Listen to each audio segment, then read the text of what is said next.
Good evening. My name's Cameron Atkinson. I'm from the law firm of Patterson Smith, and today I'm going to be going over how to assemble a table of authorities in Microsoft Word for appellate briefs and other legal documents that require it without having to type it out by hand and going through each page to figure out each source and then having to type it out by hand.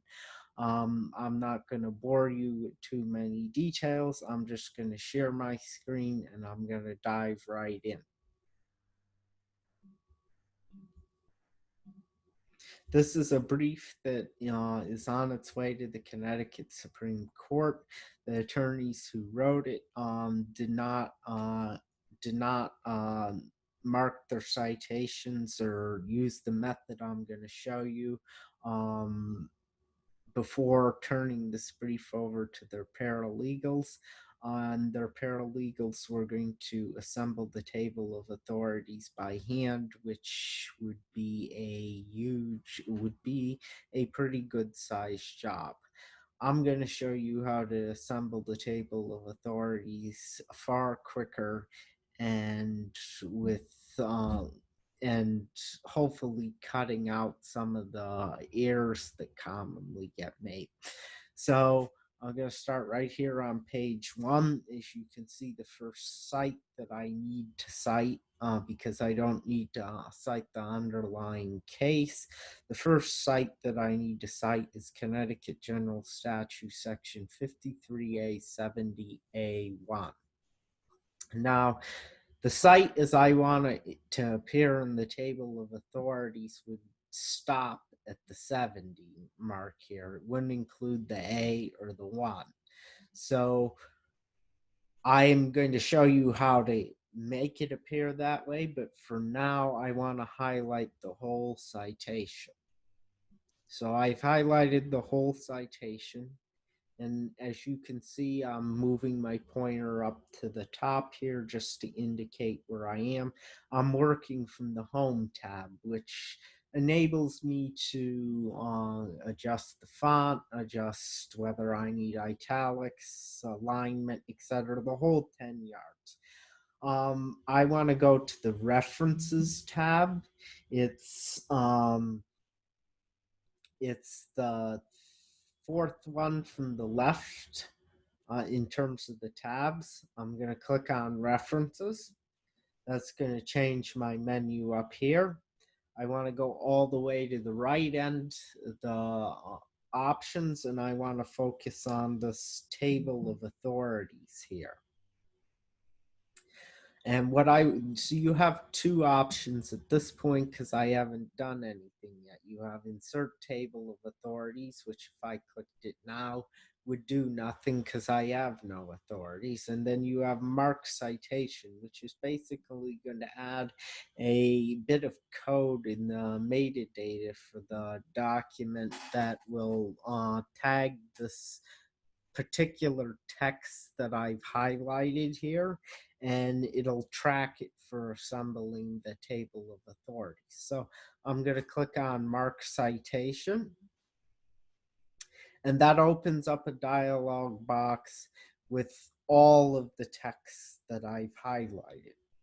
Now, the first step that you need to do, and the most important step that you need to do, is select which category of a source that you're going to be using. And in legal table of authorities, there's only three acceptable conventions. There's cases, there's statutes, and there's other authorities. And this is a statute, so I'm going to put it into statute. So I changed this to statute.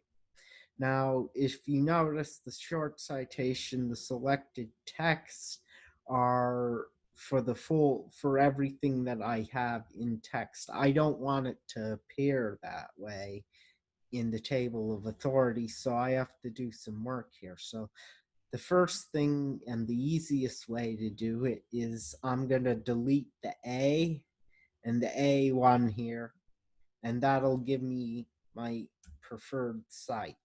So I could just click mark at this point and I would be good. But going into personal preference on what I like to do, I also delete the A and the A1 from the short citation. And why do I do that? Because not all, I won't be citing to the uh, to the specific sections within the section. I won't be going into that detail on every site that I may be using that statute. So I want the statute to be short-sighted in a way that if I cite the statute either generally or for another section within it, it's easier to get back to when I'm marking that citation, which I'll demonstrate that for you in a second. Having edited the statute the way it is, I'm going to click the way it should be for the table of authorities. I'm going to click mark citation. That's going to add it in my citation list. It's going to demonstrate what it is and on how it would appear in the table of authorities. And then if you notice within the document, there's sort of a tagline that gets added to indicate that I've marked that particular citation. Then I'm going to close this dialog box. And if you notice this tagline now, and I'm going to scoot up and highlight it a bit, this tagline counts as a word almost within the document, and it sort of clutters the text. So what I don't want that eaten away at my word count, and I don't want the judge to see that. So what I'm going to do to complete the process of marking the citation is I'm going to go back to the top on the ribbon bar. I'm going to go to the Home tab. So I'm circling the Home tab for you. I'm going to go to the Home tab. I'm going to go to the Paragraph section. So I'm circling that with the clicker for you. And this little paragraph symbol that says show and hide stuff, I'm going to uncheck that. And that's going to get rid of the tag, and it's not going to count against the words that I have here. And that citation's marked now. So that is basically the fundamentals of marking a statute. I'm going to demonstrate to you how to mark a case in a bit, but before I do that, I'm going to demonstrate why I did this. I'm going to demonstrate the short cite form that I used and how it's going to save me time later on the back end. So as you can see, I have another cite down here that cites to a different subsection of this statutory section. It's citing to A2, not A1 as it was previously. So I'm going to do the same thing. I'm going to go to the References tab. I'm going to click Mark Citation. I already know that I have that citation in there. That statutory section in there. I'm just going to click it. I don't need to do anything else at this point. And I click Mark. And it saves me a ton of time. Especially useful for cases as well, because you'll be citing multiple pages in a case, but you may be citing that case multiple times into different pages at different points. So having just the general cite in your short citation instead of being lazy on the initial one will be a time saver. So that completes the statutes. I'm going to go back to the Home tab. I'm going to uncheck so that I hide the taglines, and that's going to take care of those two statutes for now. And I'll come back and I'll cite the rest of these as I keep going through it, but I wanna discuss the other types of sources with you. So I have a citation to the Connecticut practice book somewhere in here. I believe um,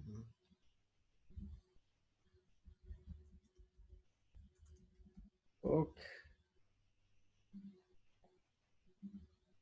Okay, so I have a citation to the Connecticut practice book in text here. But just because it's in text doesn't mean that I can get away without citing it. I still have to cite it because I'm relying on it.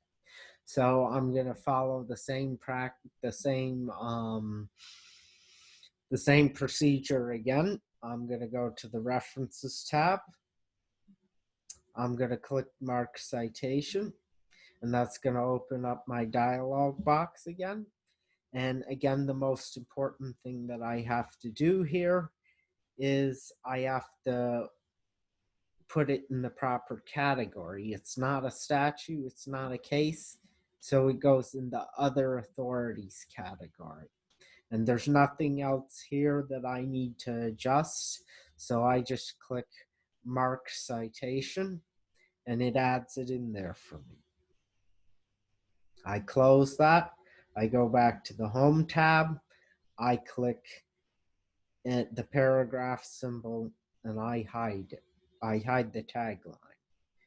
Let's talk about cases now.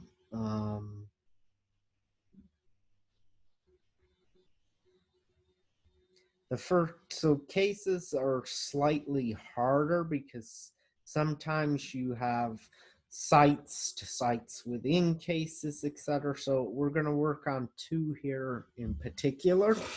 We have your generic case site with a pin site, etc. We're going to start with that one and then try a more complicated one. So State v. Golding, I'm going to highlight it for you. It's properly cited on something relevant to the Blue Book format. I'm going to go to the References tab. I'm going to click Mark Citation. And I'm going to make sure it's in the proper category first. It's in the cases category.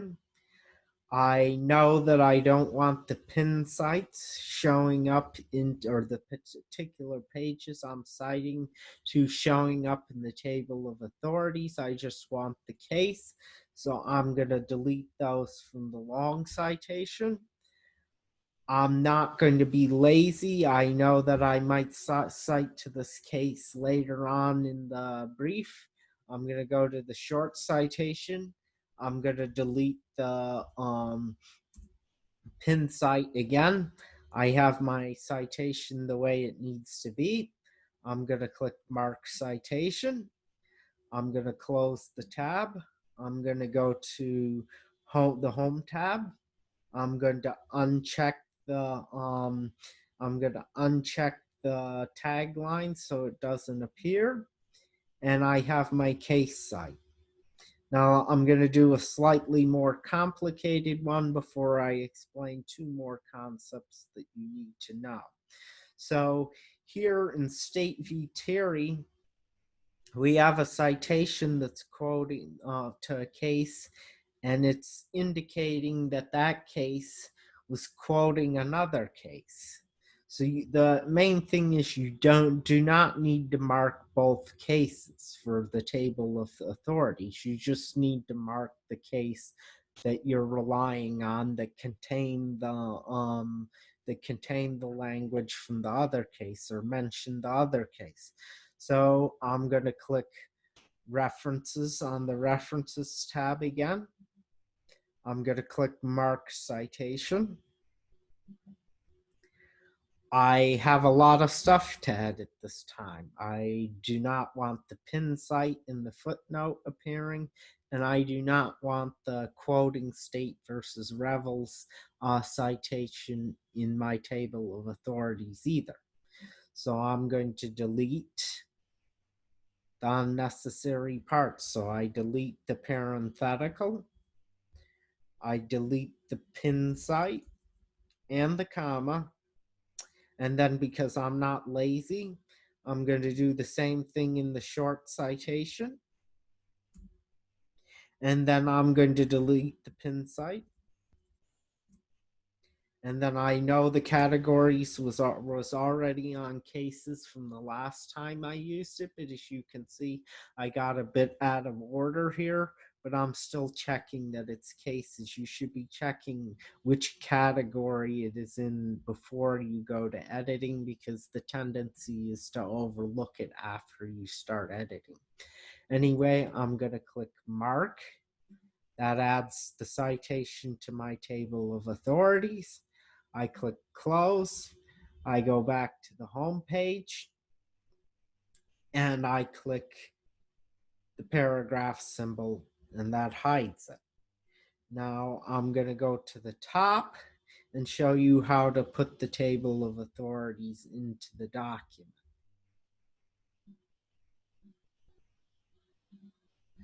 So I create a little bit of space. I go to the references tab. I go to the same section we've been working with on the right. I click the thing that says table of authorities.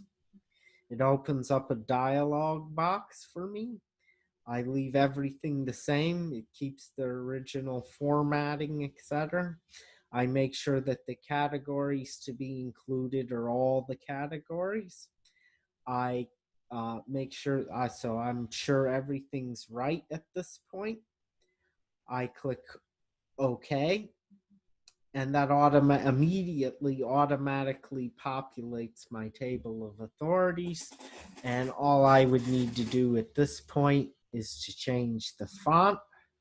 So I make that Arial, which is my font size. I make sure it's 12-point font.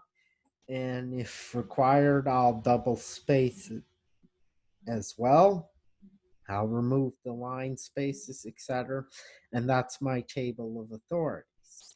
And then let me show you that you can update this as well. So I'm just going to mark another statue here. Let's see what we have here. This is one I did not mark. I highlighted again like I told you. I click mark citations under the reference tab. I get rid of I make sure it's in the statutes category. I get rid of the unnecessary matter. I click mark citation. I close it. I get rid of the symbol that for the tagline. And now I'm ready to update my table of authorities, so that's once included. So again, there are two ways you can do it. I just like to go to the references tab. I like to highlight the entire table of authorities, and then I just like to go in the same spot we've been working with and click update table, and it completely updates the table for me. You can see that the statue I just marked has been put in there. One place it can start get confusing is you noticed it started changing the font again, and if you're not using alternative numbering for that section for the page that has the table of authorities, it could screw up the number sites. So if everything's going to be like so let's just, for sake of an example, this is the table of authorities page. It starts at 1, and then my brief starts at 2, etc. If I just did that update like I did, it's going to screw up the page numbers. So what I can do without changing, so I'm going to change this first to the font that I need it to be in. I'm going to double space it, etc. And that obviously pushes down it starts affecting the page numbers on the brief. I'm just going to go and I'm just going to highlight the entire thing. I'm going to right click. I'm going to click, pardon me, I'm getting rusty now. Let me do that again. I'm going to click in individual sections. That's odd.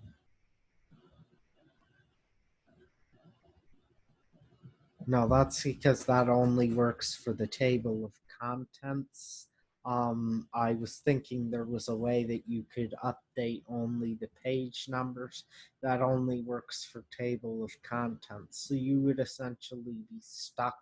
Your best bet is to number your table of authority sections separately.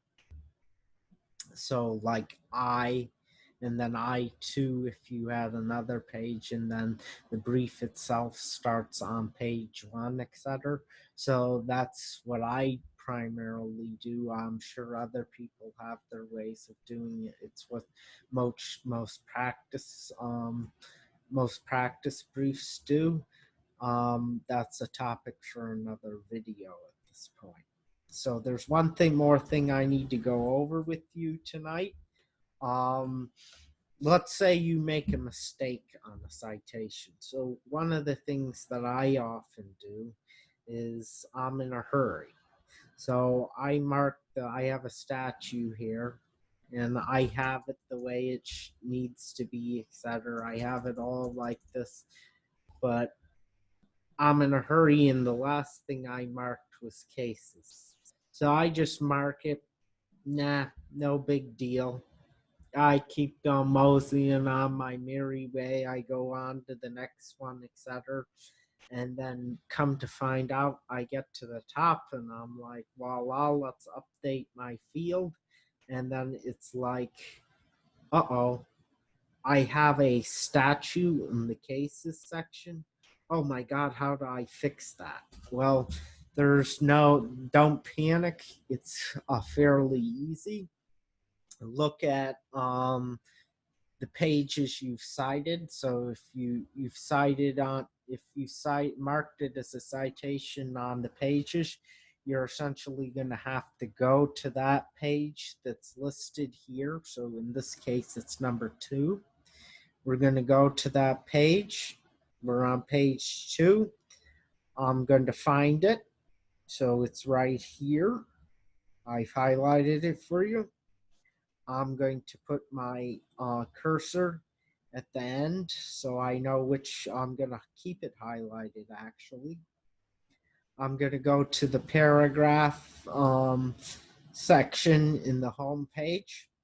I'm going to click this button here to show I'm going to show the taglines. I'm going to open that up. It shows me where my citation is, and it shows me the tagline. I'm just going to go to the period on the end here. I'm going to highlight the tagline itself, and I'm going to delete it. And then I'm going to go to the top. I'm going to update my field, and that fixes my mistake. And then I'm going to go back down and I'm going to cite it the right way. So I'm going to essentially go the same section that I just used here. I highlight it. I mark the citation. I do what I'm supposed to do the first time. I put it in the statute section. I complete my work because I'm not lazy, and I mark the citation. And then I go back to the top, and it's in the right place now. So those are the main points. I'll talk about in another video, or if necessary, I'll talk about how to do page numbers. But that's enough for this video. Thanks for watching. I hope this saves you a ton of time. I do personally, when I'm writing briefs, I do this as I'm writing the briefs just to keep track of where I am and what I cited. I'd advise you attorneys to do the same thing. It saves an enormous amount of time for your paralegals, provided you can cite cases and statutes correctly. Thanks for watching again, and have a great rest of your day.